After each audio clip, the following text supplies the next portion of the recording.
Buenos días, estamos estudiando el capítulo 1 del Evangelio de Marcos. Estuvimos comentando ayer los primeros versículos y estuvimos hablando de Juan el Bautista como aquel que vino a prepararle el camino a Jesús. Y para verlo en más detalle, pues hicimos un salto a una profecía que cita aquí Marcos de Isaías. También cita una de Malaquías, muy parecida, el capítulo 3, que no nos dio tiempo a leerla. Pero en el fondo lo que veíamos es esta imagen de un rey que va a entrar en una ciudad y antes pues envía a alguien para pues prepararle el camino por donde él tiene que pasar y anunciar su llegada. Entonces Juan el Bautista representa a ese que viene a preparar el camino y Jesús al Rey divino que venía al mundo. Veíamos también en esa profecía de Isaías que ese Rey celestial que iba a llegar era Dios mismo. Entonces en Jesús vemos a Dios mismo viniendo a este mundo y Juan el Bautista le preparaba el camino. Entonces vamos a leer desde el primer versículo hasta el 13 y pasamos a comentarlo. Joana, adelante. Principio del Evangelio de Jesucristo, Hijo de Dios, como está escrito en Isaías el profeta. He aquí yo envío mi mensajero delante de tu faz, el cual preparará tu camino delante de ti. Voz del que clama en el desierto, preparad el camino del Señor, enderezad sus sendas. Bautizaba Juan en el desierto y predicaba el bautismo de arrepentimiento para perdón de pecados. Y salían a él toda la provincia de Judea y todos los de Jerusalén, y eran bautizados por él en el río Jordán, confesando sus pecados. Y Juan estaba vestido de pelo de camello, y tenía un cinto de cuero alrededor de sus lomos, y comía langostas y miel silvestre. Y predicaba, diciendo: Viene tras de mí el que es más poderoso que yo, a quien no soy digno de desatar encorvado la correa de su calzado. Yo a la verdad os he bautizado con agua, pero él os bautizará con Espíritu Santo. Aconteció en aquellos días que Jesús vino de Nazaret de Galilea y fue bautizado por Juan en el Jordán. Y luego, cuando subía del agua, vio abrirse los cielos y al Espíritu como paloma que descendía sobre él. Y vino una voz de los cielos que decía: Tú eres mi Hijo amado, en ti tengo complacencia. Y luego el Espíritu le impulsó al desierto. Y estuvo allí en el desierto 40 días y era tentado por Satanás. Y estaba con las fieras y los ángeles le servían. Vale, paramos ahí. Muy bien. Vamos a leer una vez más el versículo 4. ¿Quieres tú, Valeria? Bautizaba Juan en el desierto y predicaba el bautismo de arrepentimiento para perdón de pecados. Bien, con esta frase Marcos resume el ministerio o el trabajo dado por Dios que Juan el Bautista realizaba. ¿En qué consistía? ¿Qué caracterizaba su servicio a Dios? El bautismo del arrepentimiento, de perdón de pecado. El bautismo, ajá. Predicar, ¿no? Y predicar. Él predicaba y bautizaba, ¿no? Esta es la primera vez que aparece el bautismo en la Biblia.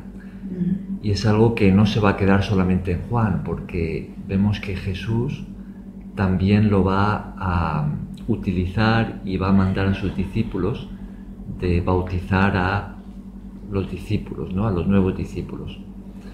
Bien, ¿qué significaba o qué representaba el bautismo?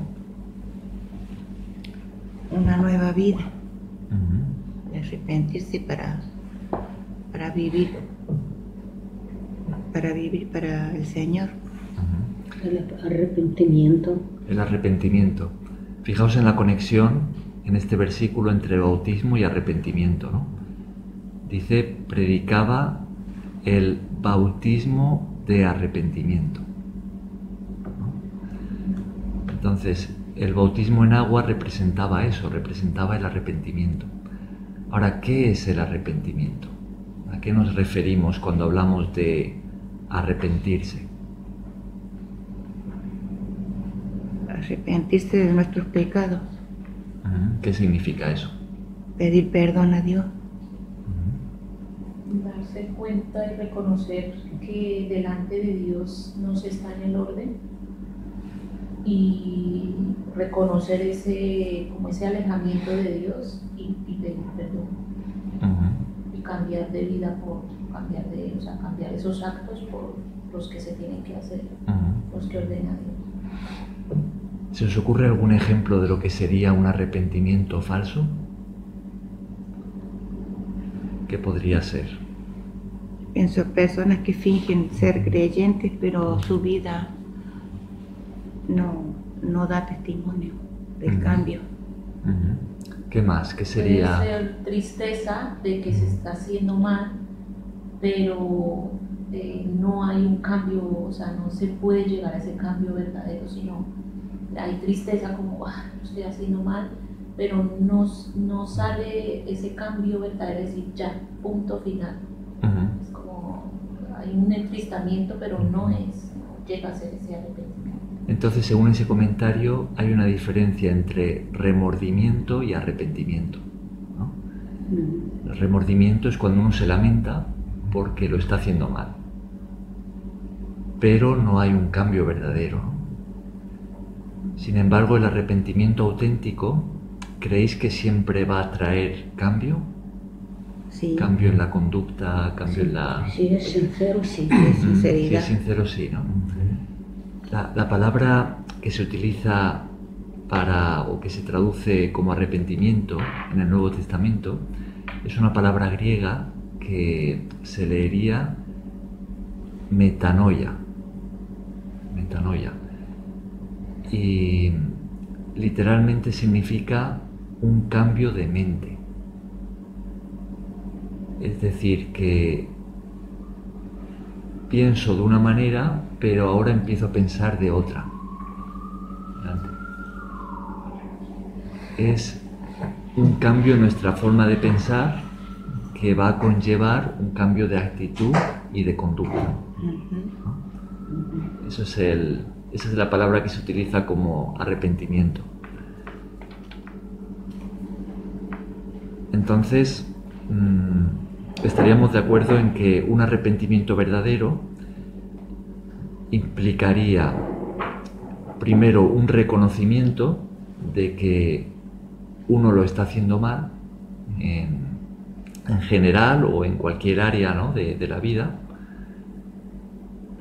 Entonces, claro, hay un reconocimiento, un sentirse mal por eso y una disposición a cambiar, ¿no? La disposición sincera al cambio, confesando el pecado delante de Dios, dispuesto a cambiar. Fijaos que ahí se ha producido, como decíamos, un cambio en la mente, ¿no? Es como yo antes esto lo veía bien, o no le daba tanta importancia,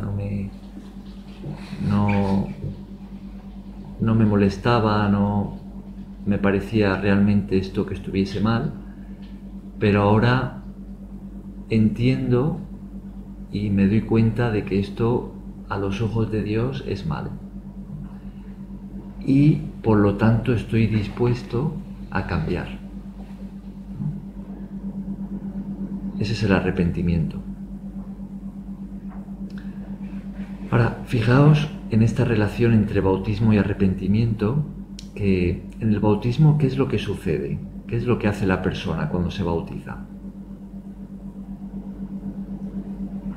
Deja la vieja vida para nacer a una nueva vida. Pero literalmente, ¿qué hace en el bautismo? ¿Qué es lo que es necesario para que haya un bautismo? Reconocer al Señor Jesucristo. Pero literalmente, cuando uno se bautiza, ¿qué está haciendo? Es necesario que haya agua, ¿no? Ajá. ¿Y en el agua qué hace esa persona? Sumerge en el agua. Se sumerge. Ajá. Por lo general es otro el que bautiza a alguien más, ¿no? Y entonces le sumerge en el agua. Eso es lo que estaba haciendo Juan el Bautista. Venían a él con esa disposición a cambiar, con ese arrepentimiento. Entonces él los sumergía en el agua y los sacaba del agua. Ese es el acto del bautismo, ¿no? Él lo hacía en el río Jordán, lo hacía en un río. Y fijaos que en el bautismo, cuando uno se sumerge, desaparece, ¿no? Por unos segundos o unas fracciones de segundo, la persona desaparece debajo del agua. Y entonces resurge, ¿no? Y se vuelve a levantar. Eso representa la muerte y la resurrección. Fijaos, vamos a hacer un salto a Romanos, capítulo 6. Romanos es un escrito del apóstol Pablo. Romanos lo tenemos después de los evangelios, Mateo, Marcos, Lucas y Juan. Tenemos el libro de Hechos y entonces ya empieza Romanos. Romanos capítulo 6.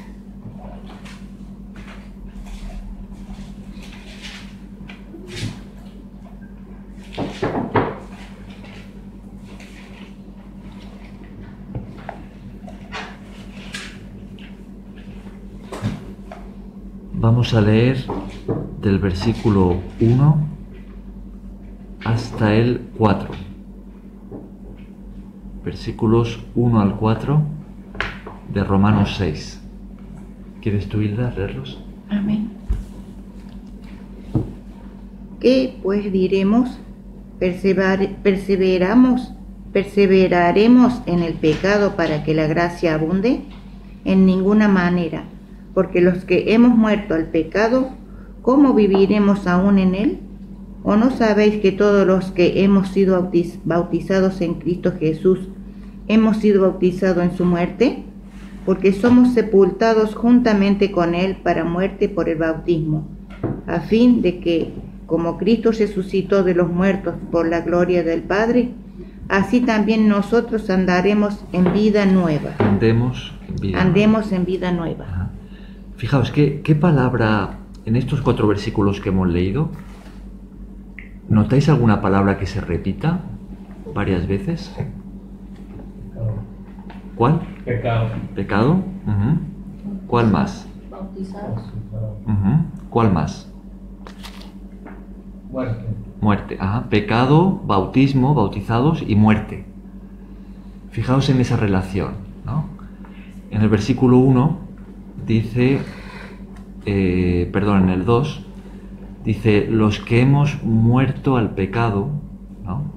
En el 3 dice, hemos sido bautizados en su muerte.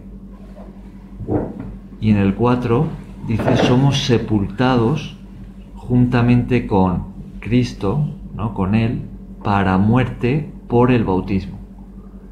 Entonces, fijaos, lo que el apóstol Pablo está enseñando en este pasaje es que el bautismo representa una muerte.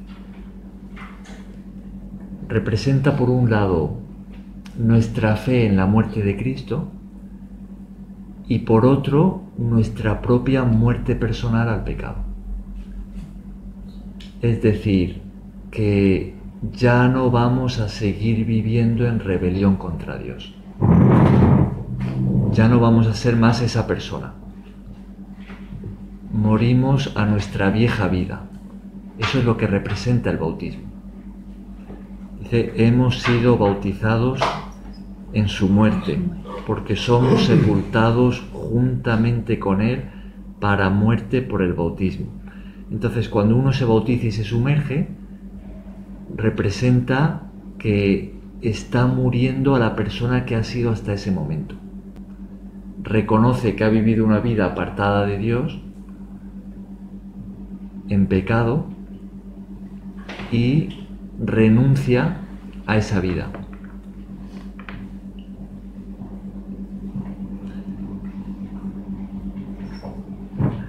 Bienvenida. Bien, y cuando resurge del agua, ¿qué representa? Fijaos en el versículo 4. Una vida nueva.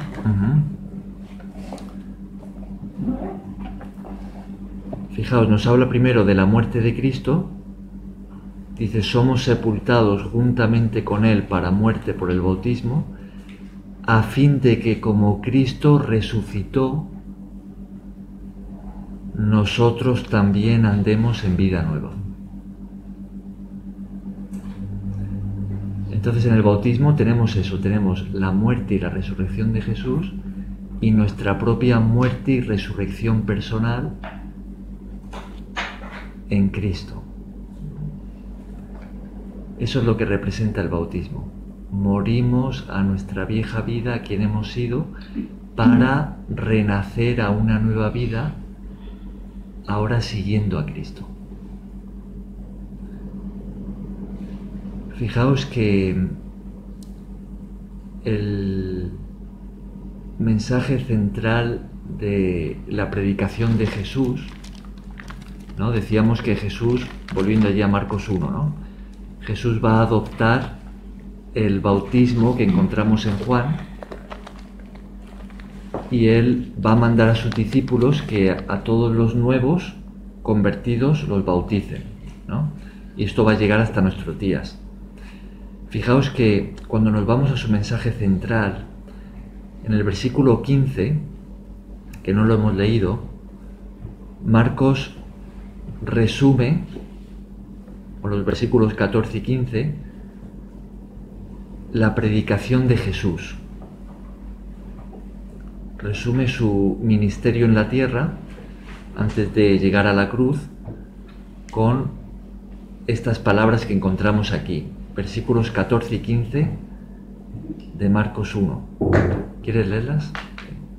Después que Juan fue encarcelado, Jesús vino a Galilea predicando el Evangelio del reino de Dios, diciendo, el tiempo se ha cumplido y el reino de Dios se ha acercado.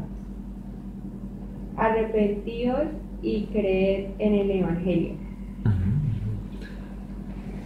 Entonces, ¿cómo resume Marcos el ministerio que Jesús llevó a cabo en la tierra y su predicación? ¿A qué se dedicó Jesús esos poquitos años que estuvo realizando su misión en la tierra? A predicar el Evangelio. A predicar la buena noticia. ¿Y qué decía en su predicación? El tiempo se ha cumplido y el reino de Dios se ha acercado. ¿Qué más? Arrepentíos y creed en el Evangelio. Fijaos en esas palabras clave. El reino de Dios, arrepentíos y creed. Eso es lo que resume toda la predicación de Jesús. El reino de Dios, arrepentíos y creed. Ahora, cuando hablamos del reino de Dios, ¿de qué estamos hablando? ¿Quién diríais que es el que gobierna en el reino de Dios? Dios. Dios. Dios Padre. ¿El reino de quién es? Dios. De Dios. Entonces Dios es el rey, ¿no? En el reino de Dios gobierna Dios. Entonces, la predicación de Jesús se centraba en el reino de Dios. Y Él le decía a la gente que tenía que arrepentirse. Y estábamos viendo que arrepentirse significa estar dispuesto a cambiar. Morir a una vieja vida, a un estilo de vida, para renacer o empezar una vida nueva. Entonces, si traemos esto, si relacionamos esto con lo que Jesús predicaba, con el reino de Dios, vemos que lo que Jesús estaba haciendo es invitar o llamar a las personas a dejar de vivir en rebelión contra Dios para vivir bajo su gobierno.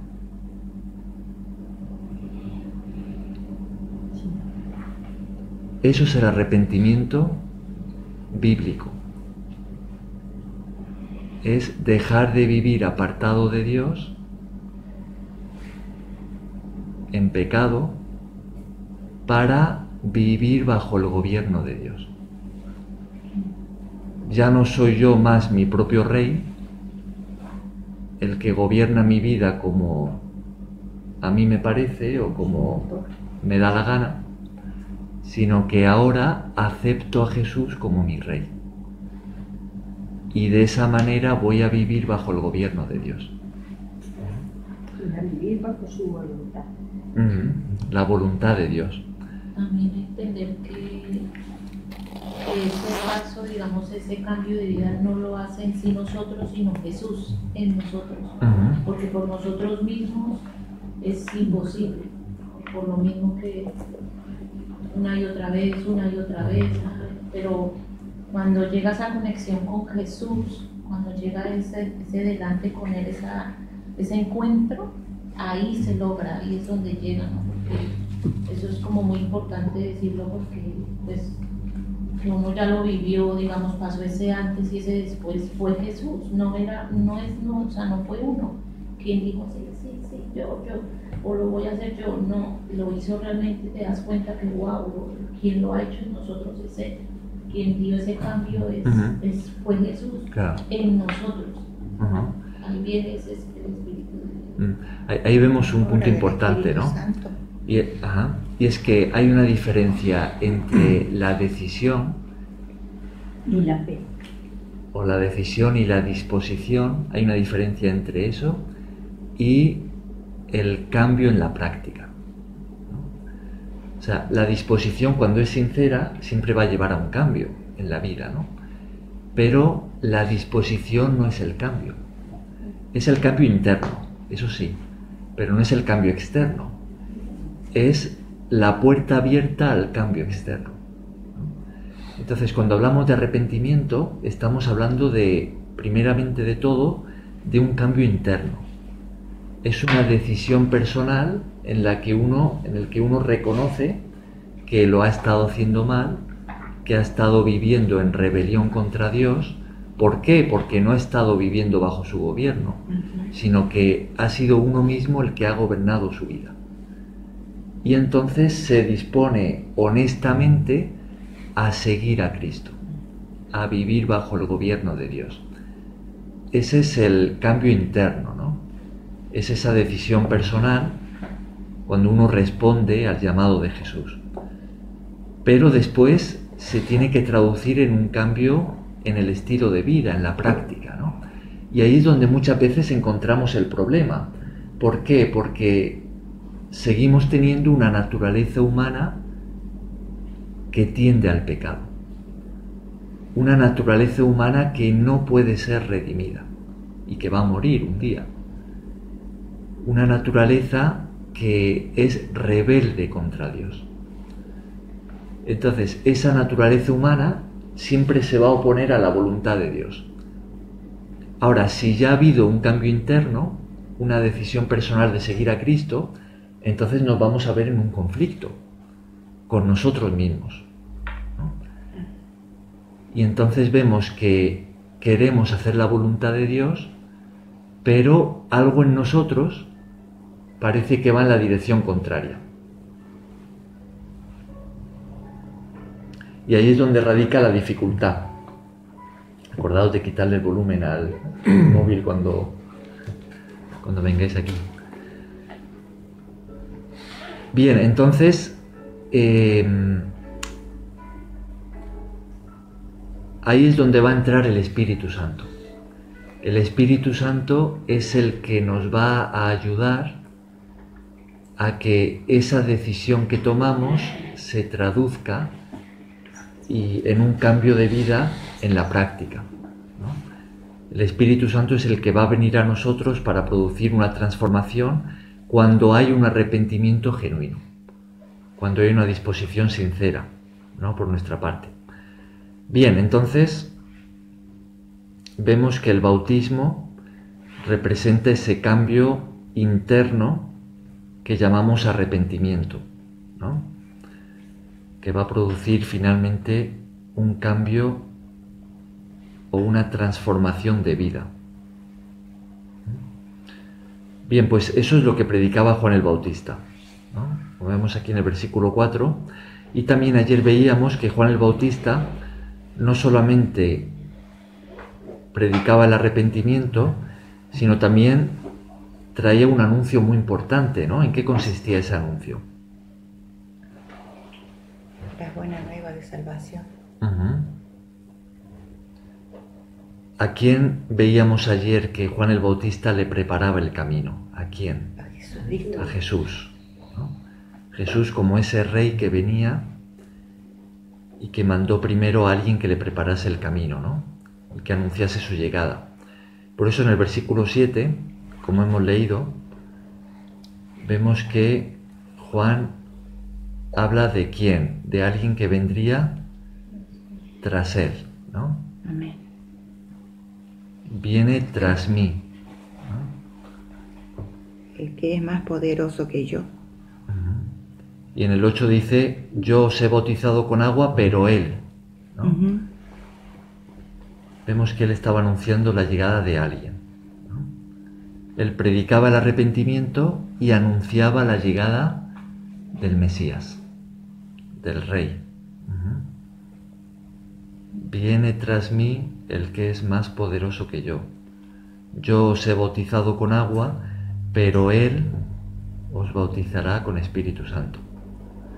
Bien, esta es la introducción que Marcos nos da al ministerio de Jesús.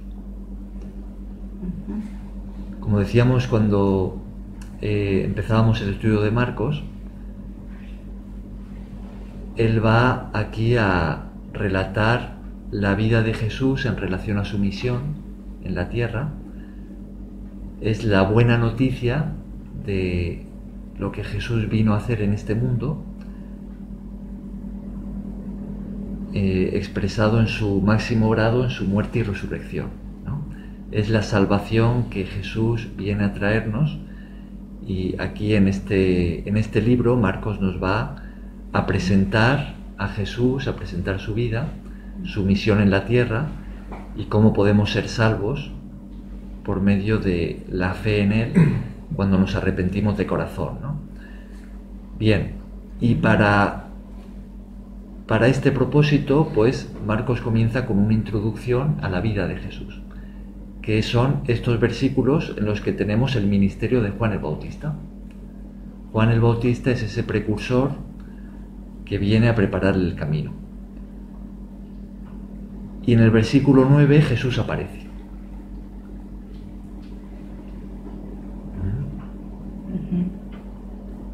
¿Cómo leemos en el versículo 9 y 10?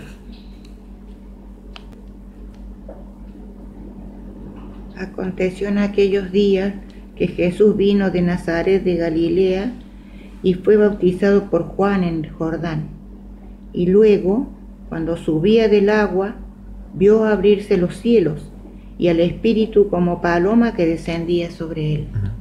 Bien, entonces Juan está bautizando, está diciéndole a todos los que venían a él que tenían que arrepentirse y que el Mesías ya venía, ¿no? Que el reino de Dios estaba a las puertas y que todos los allí presentes necesitaban un cambio, ¿no? Un cambio de vida para poder recibir al Mesías. Entonces él iba bautizando a uno, iba bautizando a otro, y entre la multitud aparece Jesús. Y Jesús se dirige, como hacían todos, a Juan dentro del río para que también lo bautice a él. Ahora la pregunta sería, ¿por qué Jesús acudió a Juan a bautizarse? Porque decimos que el bautismo representaba el arrepentimiento. ¿Necesitaba Jesús arrepentirse? No. Sí, no era para dar ejemplo a los demás. Porque Porque él lo estaba representando como hombre, sí, como ser humano. Entonces, sí, por eso. Por eso se bautizó. Sí. Era Dios encarnado. Dios encarnado. La Biblia es muy clara al decir que Jesús nunca pecó, ¿no? Eso la Biblia lo afirma con contundencia, ¿no? Que Jesús jamás pecó. Sin embargo, le vemos sumarse a la fila de los pecadores, ¿no? Para ser bautizado por Juan. En este Evangelio de Marcos apenas tenemos 2 versículos, ¿no? O 3 versículos sobre el bautismo de Jesús, pero en uno de los evangelios paralelos vemos que cuando Jesús viene a Juan, Juan entiende o se da cuenta de quién es él y no quiere bautizarle. ¿Os acordáis de eso? ¿Lo habéis leído? Sí. Dice que Juan le dice a Jesús: yo necesito ser bautizado por ti y tú vienes a mí. ¿Y os acordáis lo que Jesús le contesta? Que es necesario hacerlo para que se cumpla como está establecido. Le dice: deja ahora, no, permítelo, no, permite que así sea. Dice: porque es necesario que cumplamos con toda justicia, ¿no? Entonces Juan le bautiza. Pero Juan entiende, cuando Jesús viene a él, Juan se da cuenta. Él sabe que esa es la única persona que no debe ser bautizada, ¿no? De todos los que están allí, recordamos, Jesús se suma a la fila de los pecadores. Todo el pueblo, ¿no?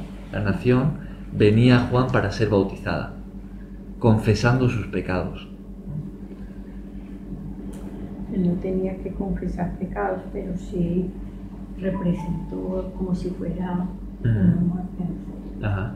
Ese es el concepto clave, ¿no? Y es que Jesús vino como representante del ser humano, ¿no? Nuestro representante. Jesús quiso identificarse con nosotros en todo. Cuando Jesús muere en la cruz, decimos que se trata de una muerte expiatoria. Eso significa que Él ocupa nuestro lugar. Estamos hablando de que un tercero ocupa el lugar del pecador para pagar por su culpa, para pagar por su pecado. Y en el bautismo, pues tenemos lo mismo, tenemos a Jesús identificándose con el pecador hasta ese punto. Él hace lo que todos nosotros debíamos hacer, ¿no? Que es reconocer ante Dios que hemos pecado y estar dispuestos a cambiar para vivir bajo su gobierno. Entonces Él se identifica con nosotros y se suma a la fila de los pecadores y acepta o le pide a Juan que lo bautice. Ajá.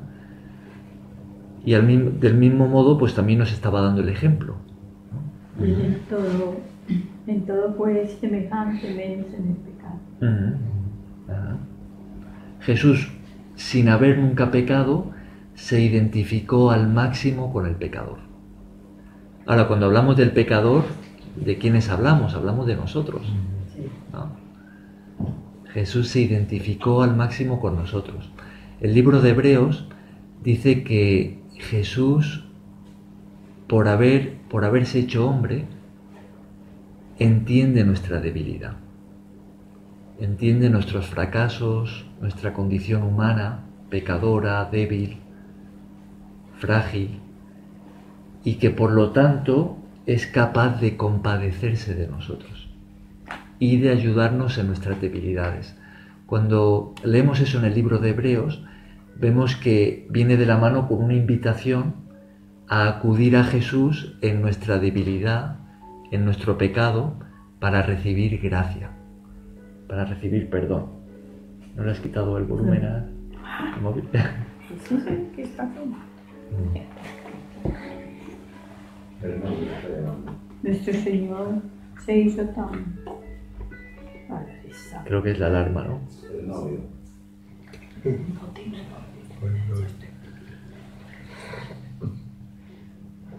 Bien, entonces vemos que Jesús se identificó totalmente con nosotros y es capaz de entendernos.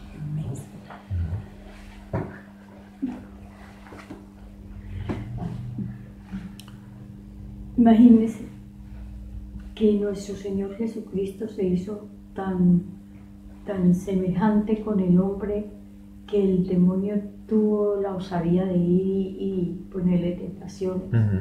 Y tentarlo. Exactamente. Incluso en la tentación Jesús se identificó con nosotros también. Él adquirió una naturaleza, la naturaleza humana, capaz o susceptible a la tentación. Pero, por ejemplo, en muchas partes de la Biblia los demonios no querían encontrarse con él y le decían que los dejara y que porque los atormentaba. Y sin embargo, él en el desierto, que nosotros vivimos como en un desierto, mire que tuvo la osadía porque lo vio tan humanizado, Él sabía que como hombre podía ser tentado. Sin embargo, lo que vemos en el desierto es que Jesús derrota al diablo, ¿no? Claro que sí. Porque Él no cede a la tentación. Bien, ¿qué sucede cuando Jesús es bautizado? Versículos 9 y 10, 9 al 11. Abrieron los cielos.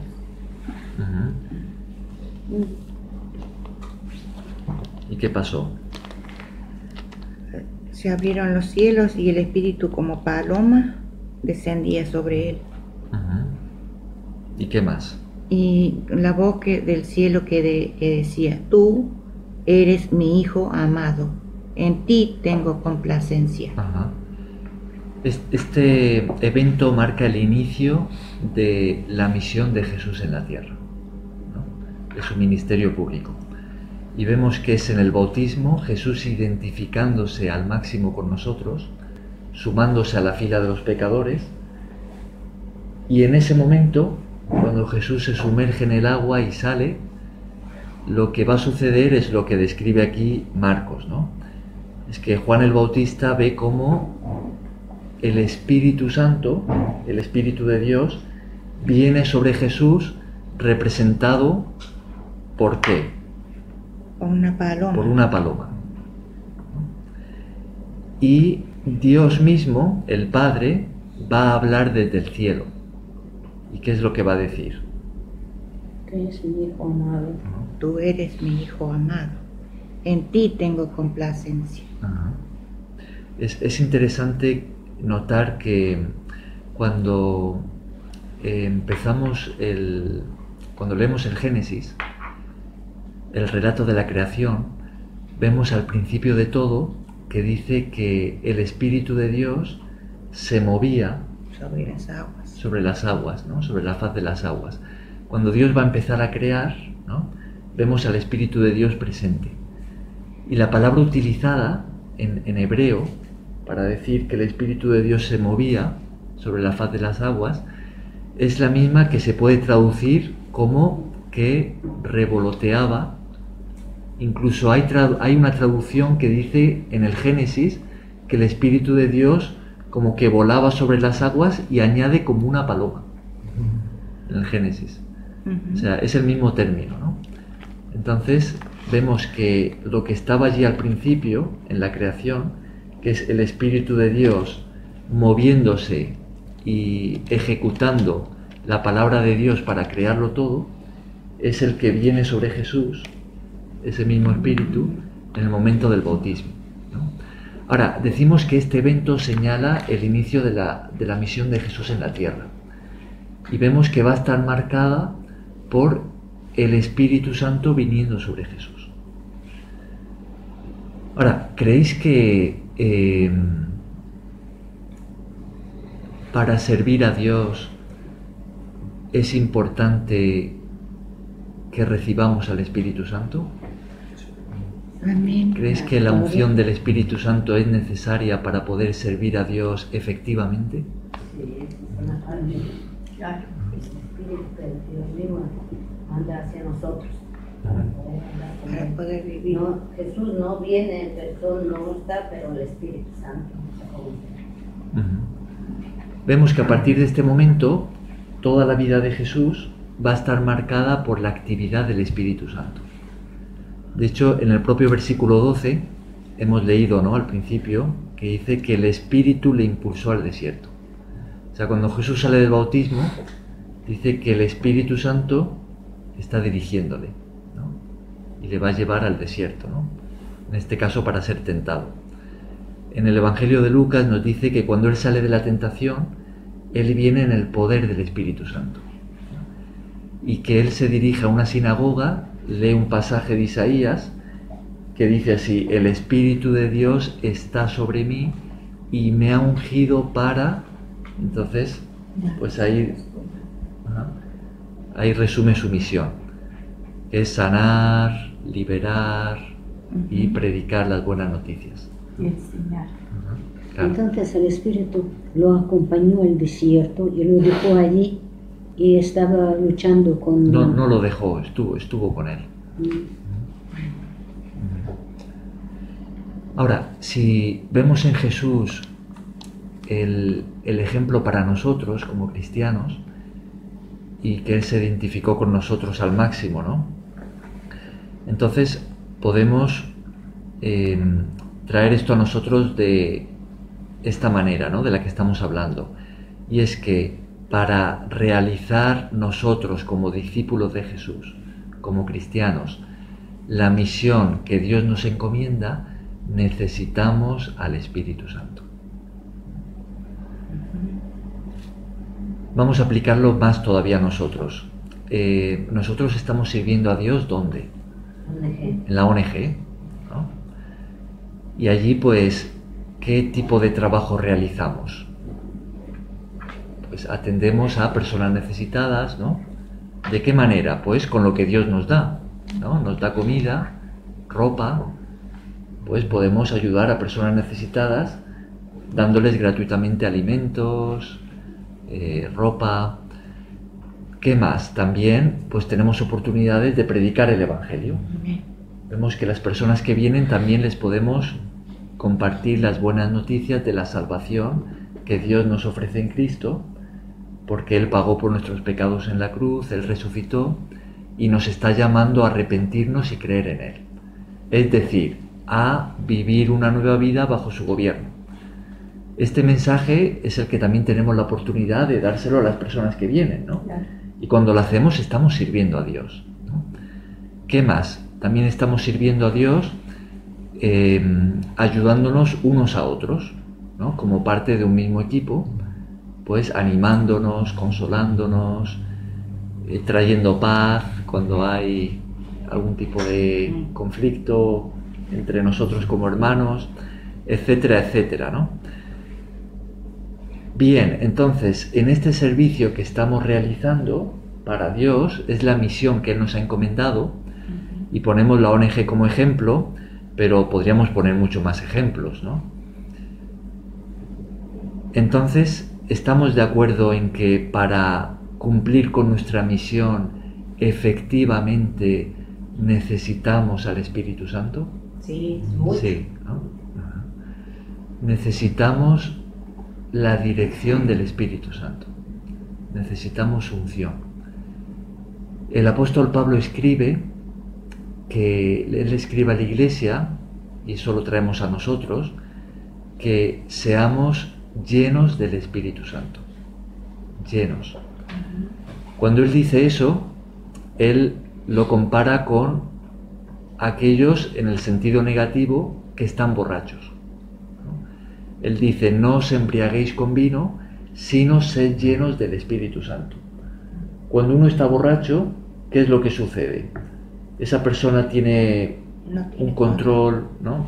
No tiene, Pierde ¿no? el control de su fuerza. En gran medida pierde el control, ¿no? ¿Por qué? ¿Quién tiene el control? La bebida, ¿no? El alcohol. Ajá. El alcohol le hace, pues, decir o hacer cosas que luego, pues, se arrepiente, ¿no? Diferentes cosas. Ujú. Unas veces uno está eufórico, ponerse triste.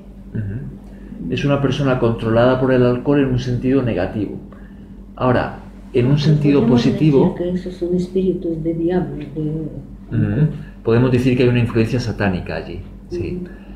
Ahora, en un sentido positivo, nos habla el apóstol Pablo de ser llenos del Espíritu Santo, ¿no? Entonces vemos que el Espíritu Santo, cuando estamos llenos de Él, lo que sucede es que Él está dirigiendo nuestra vida. ¿Qué es lo que vamos a ver en Jesús? Vemos que el Espíritu Santo viene sobre Él, Jesús como hombre, identificándose con nosotros como seres humanos, recibe el Espíritu Santo y toda su misión en la tierra, toda su vida va a estar marcada por la dirección y el poder del Espíritu Santo. Y ese es el ejemplo que Él nos deja a nosotros como cristianos, como discípulos suyos.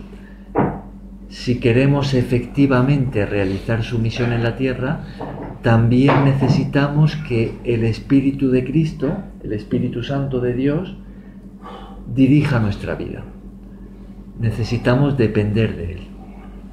Necesitamos escucharle a Él.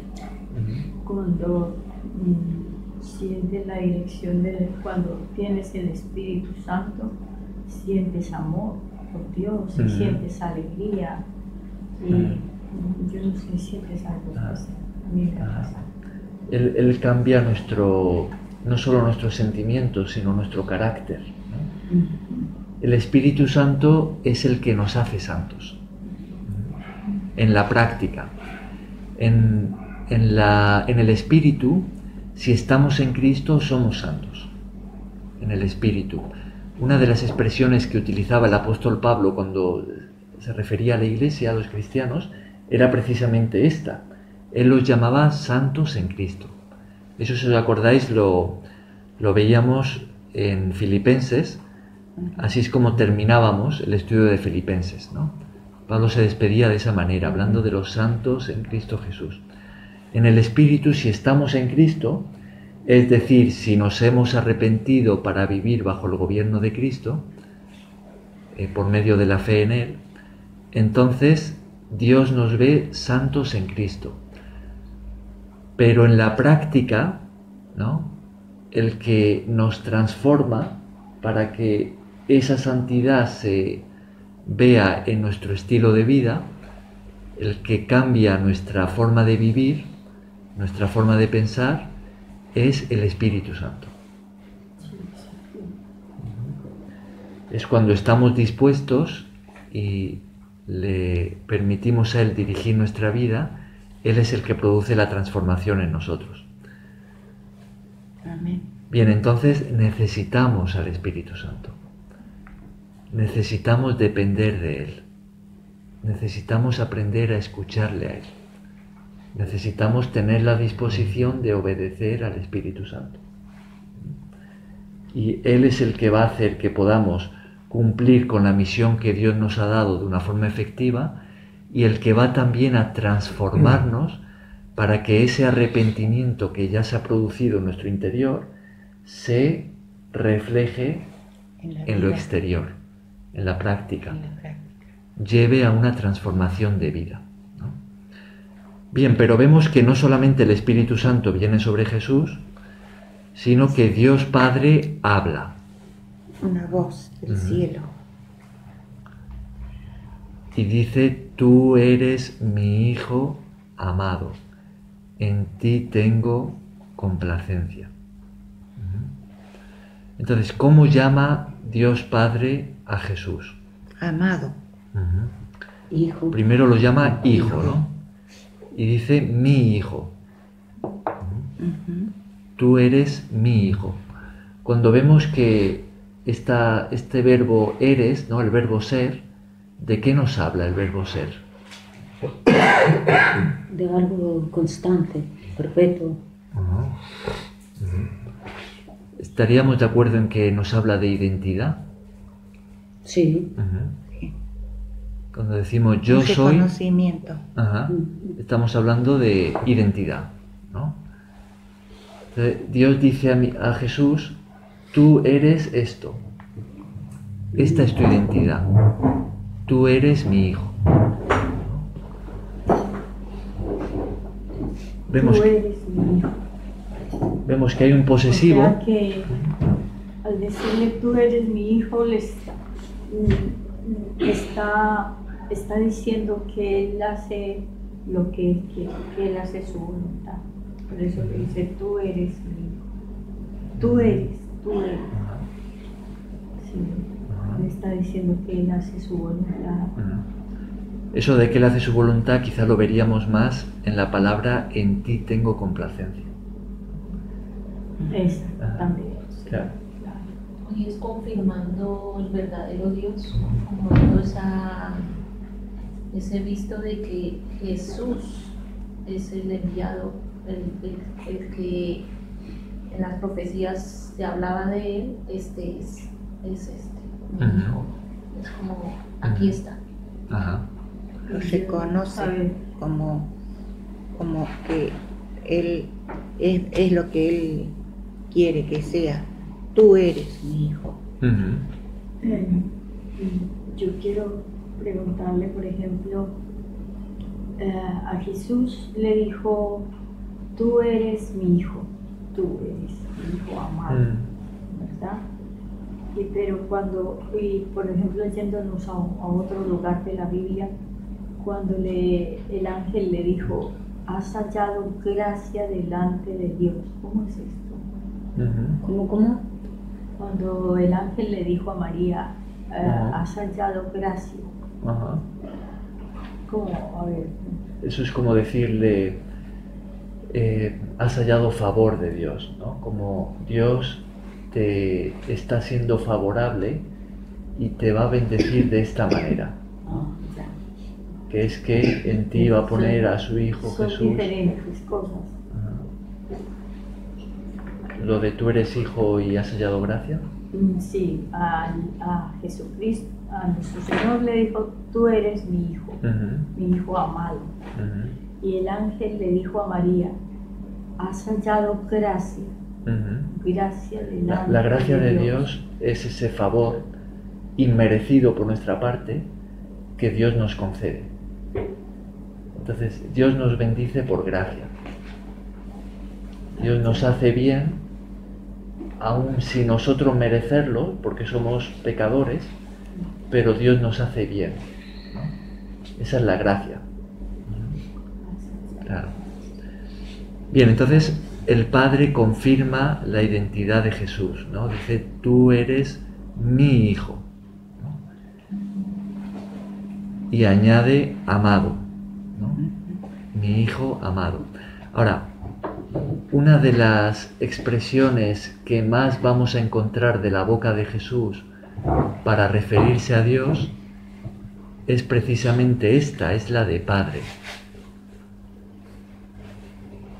Cuando vemos a Jesús enseñando acerca de Dios, Él continuamente utilizaba esta palabra, Padre. De hecho, esto es algo que llamaría mucho la atención a sus oyentes, porque en el Antiguo Testamento, antes de que Jesús naciera, casi no aparece esta palabra, la palabra Padre. Mayormente Dios era referido como el Señor, como el Todopoderoso, como tenía diferentes nombres, ¿no? Un nombre propio que Dios mismo se había dado, ¿no? Que se traduce como Jehová o como Yahvé. Pero Jesús, la palabra que más utiliza es la de Padre. Ahora, estamos hablando de Jesús identificándose con nosotros.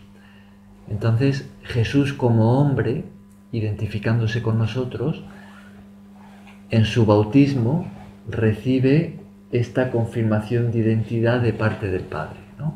Tú eres mi Hijo amado. Ahora, ¿diríais que nosotros, como discípulos de Jesús, en Cristo, ¿no? Si también nos hemos arrepentido para creer en Él y vivir bajo su gobierno, ¿también recibimos la identidad de hijos? Amén. Sí, ¿no? Esta es una de las enseñanzas más importantes del Nuevo Testamento, y es que en Cristo nosotros también somos llamados hijos. En Cristo.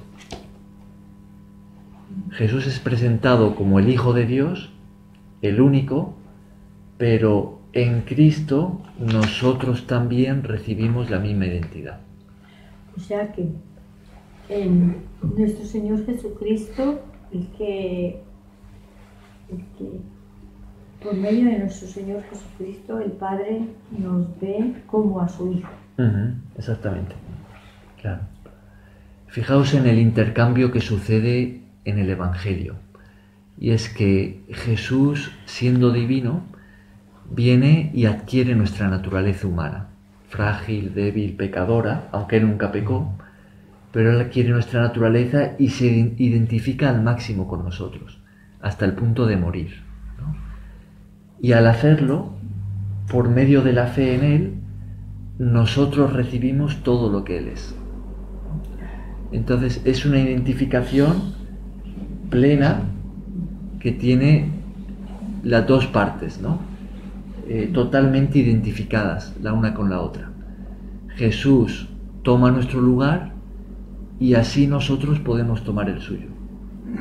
Jesús se hace un hombre como nosotros y así nosotros podemos ser santos en Él.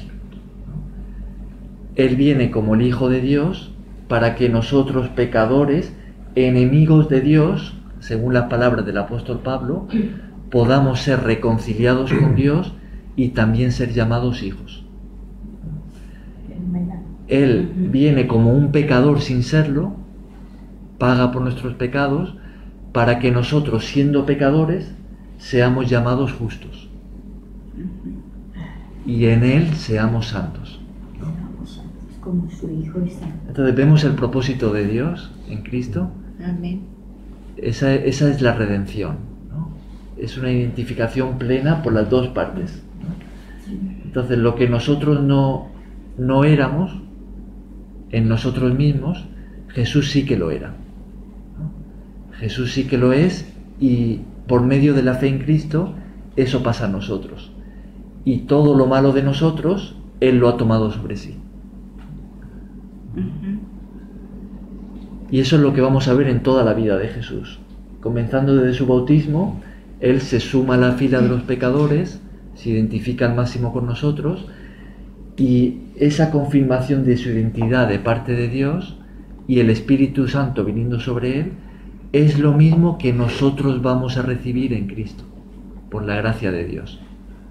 También en Cristo Dios nos envía al Espíritu Santo. ¿Para qué? Para transformarnos y para que podamos cumplir con su misión en la tierra efectivamente, y también en Cristo Dios nos llama a sus hijos. También en Cristo Dios nos dice a nosotros: tú eres hijo mío amado, en quien tengo complacencia, no por nosotros mismos, sino solamente en Cristo. Amén. Por eso tenemos que estar alegres. Muy alegres. Ajá.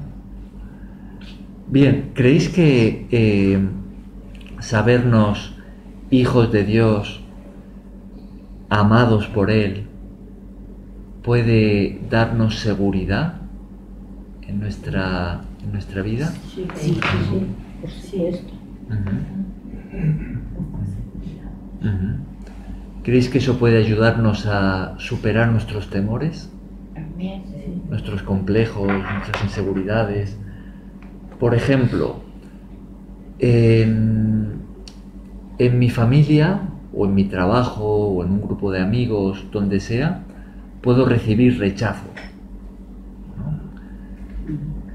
Puedo recibir desprecio, hasta maltrato, ¿no?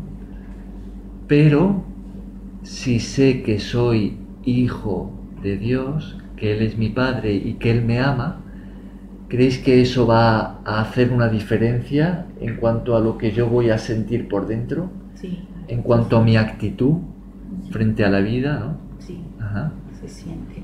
Porque no me voy a sentir, voy a saber que no estoy, aunque me hayan rechazado, no me he quedado completamente solo, no estoy totalmente rechazado. No, porque Dios mismo nos dice que aunque tu padre y tu madre te dejaren, yo mismo te recogeré. Claro. Entonces, Entonces, la identidad que recibimos en Cristo como Hijo de Dios produce sanidad interior. Produce un cambio interno en nuestras emociones. Produce gozo. Desde luego.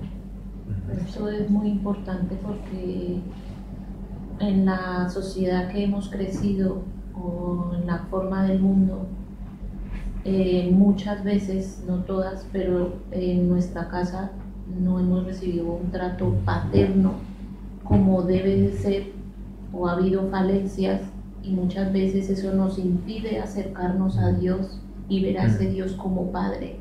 Y eso se necesita restaurar y necesita como trabajar en eso, el corazón de uno con el de Dios. Y aceptar también esa paternidad, porque así como uno fue un poco criado, también uno ve a Dios así, como Padre. Si era un padre castigador o te vas a ir al infierno, pues todo el tiempo va a vivir con ese temor de que haga lo que haga, pues no soy aceptado. Entonces es muy importante esa relación una vez que entramos en Cristo. Podemos llegar a tener, si no, una imagen distorsionada de Dios como Padre, ¿no? Ahora, ¿diríais que Dios es un buen Padre? Sí. ¿Sí, no? Si hay un buen Padre es Él, ¿no? Bueno. Claro. Ahora, fijaos que Dios dice de su Hijo, o le dice a su Hijo, Jesús: tú eres mi Hijo amado, en ti tengo complacencia. Ahora, si bien Dios es un buen Padre, ¿diríais que Jesús era un buen Hijo? Sí. Por supuesto, ¿no? Dios es el Padre perfecto, Jesús el Hijo perfecto. Ahora, ¿y nosotros podemos ser buenos hijos o malos hijos? ¿No? Ya conocemos la palabra, tenemos que caminar. ¿Qué es lo que determina que seamos buen hijo o mal hijo? Hablamos como hijos de Dios, ¿no? Honrar al padre, la madre. Un buen hijo honra a su padre, ¿no? A sus padres. Obedece. Obedece. Si somos buenos hijos de Dios, entonces vamos a honrar a Dios. Vamos a estar dispuestos a hacer su voluntad, ¿no? A obedecerle. Eso nos hace buenos hijos de Dios, ¿no? Y Él, para que Él pueda decir de nosotros también: en ti tengo complacencia, ¿no? Me agrado de ti, me agrada tu vida, ¿no? ¿Por qué? Porque confías en mí, porque me obedeces, porque me honras, ¿no? Pero también cuando como hijos, como niños, la embarramos, también: papá, perdóname, que lo he hecho mal, tú me has dicho esto y yo no lo he hecho como tú me querías que lo hiciera. Entonces también como esa de perdóname, ¿no? Como aquí estoy, ayúdame, porque así es como un niño, como un niño que se vuelve a su padre después de la rabieta, digamos así. Ahora, los que sois padres, ¿qué diríais que es lo que más buscáis de vuestros hijos? El bien. El bien. ¿Y qué queréis de ellos hacia vosotros? Que nos respeten, que nos amen. Un cierto grado que nos obedezcan. Que os obedezcan, que os amen, que os respeten. Yo diría... Que tengan en cuenta lo que les... Yo diría que para los padres lo más importante es que sus hijos les amen. Les amen. Y de ese amor va a surgir todo, ¿no? La obediencia, el respeto. Entonces, de la misma manera, lo que Dios busca de nosotros es eso. Es que le amemos. Ahora, Él como Padre nos ha amado al máximo, ¿no? Él nos ha dado a su Hijo para salvarnos, ¿no? Y Él nos ha bendecido muchísimo, nos ha dado la vida, podríamos aquí dar una lista muy larga de cuánto Dios nos bendice, ¿no? Y lo que Él busca a cambio de nosotros es que le amemos. Eso es lo que Él busca. Que confiemos en Él y que le amemos. Si le amamos, vamos a querer agradarle, ¿no? Y Él nos va a decir: me agradas, ¿no? Tú eres un buen hijo, estoy orgulloso de ti, ¿no? Tu vida me agrada, en ti tengo complacencia, ¿no? Lo mismo que Jesús recibió del Padre es lo que el Padre tiene para nosotros, ¿no? Porque se produce, como decíamos, esa identificación plena, ¿no? Entre Jesús y nosotros. Yo a veces pienso, por ejemplo, en los niños de ahora. Yo veo una persona, una mujer o un hombre con un niño, yo le digo, cuídelo, no lo vaya a dejar que le dañen su corazón, porque ellos son niños y desde ahora ya les enseñan cosas, les meten cosas en la cabecita, el cerebro los ariestan. Yo, Dios mío. Entonces, una aplicación más de esto y terminamos, ¿no? Si somos cristianos genuinos, si realmente hemos dado ese paso, ¿no? En fe de seguir a Cristo, ¿no? De responder a su llamado, entonces somos hijos de Dios, ¿no? Así como Jesús es el Hijo de Dios, en Él Dios también nos llama a nosotros hijos. Y somos amados por Él, ¿no? Entonces, no vivamos como personas huérfanas, ¿no? Que ven a Dios de una forma muy lejana, que no están seguros de si Dios les ama o no, que estamos llenos de temores, que no tenemos quizá o nos preocupamos por conocer a Dios como Padre, por querer agradarle, ¿no? Si estamos en Cristo somos hijos de Dios. Entonces podemos ver a Dios no solo como el Señor Todopoderoso, sino de una forma cercana, como Padre. Y podemos buscarle de esa forma cercana y acudir a Él y amarle y recibir su amor y abrirnos a Él y llevarle nuestros temores, nuestros problemas, y hablar con confianza, porque Él no es solo el Señor Todopoderoso, sino también nuestro Padre en Cristo, ¿no? ¿Bien? Amén.